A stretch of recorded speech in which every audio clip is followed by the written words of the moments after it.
It's glad to have you back, Lieutenant Conde. Salamat, Doktora.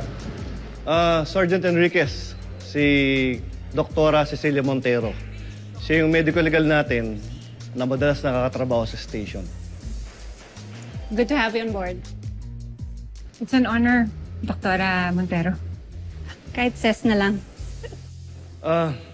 Anyway, team, kumusta yung mga assignments nyo? Sir, sa amin, wala pa rin kaming nakikitang suspicious character sa CCTV footages.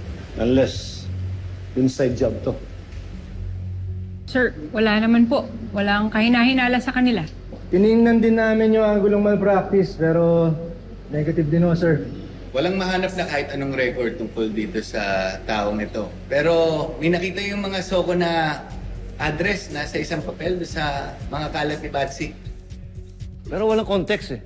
O mamaya, checkin nyo yung Robles ha. Sir, marami na kami masyadong ginagawa ni Robles ngayong araw na to. Conde, kayo lang ni Enriquez. Yes, sir. Yes, sir. Sigurado kung mag-aaksaya lang silang panood sa address. Doktora, kailangan namin ng tulong nyo.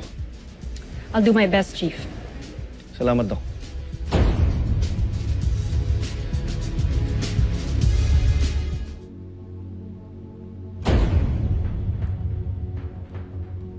Ganito talaga itsura niya, namamatay?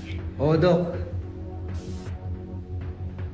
Pagkatapos niya mag-seizure, parang nakaramdam siya ng matinding sakit at paninigas ng katawan. Cardiac arrest yung initial report ng doctor. Pero, Doktora, ano sa tingin ninyo? I think makakakuha tayo ng resulta sooner than expected. That's good. Habang naghihintay tayo ng report kay Doktora, silipin niyo muna yung address. Baka may makuha tayo doon. Yes, sir. Yes, sir.